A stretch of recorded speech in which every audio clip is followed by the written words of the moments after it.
कि जैसन सोचले रहनी वैसन धनिया मोर बाड़ी, सावर न गोर बाड़ी हो। जैसन सोचले रहनी वैसन धनिया मोर बाड़ी, सावर न गोर बाड़ी हो। बाटे गोरे गोरे गाल, निमन ओठ लाल लाल, हंसली तो गलिया पर फसका।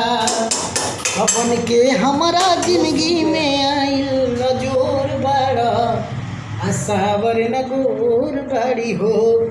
जैसन सोचले रहनी वैसन धनिया मोर बाड़ी, सावर न गोर बाड़ी हो।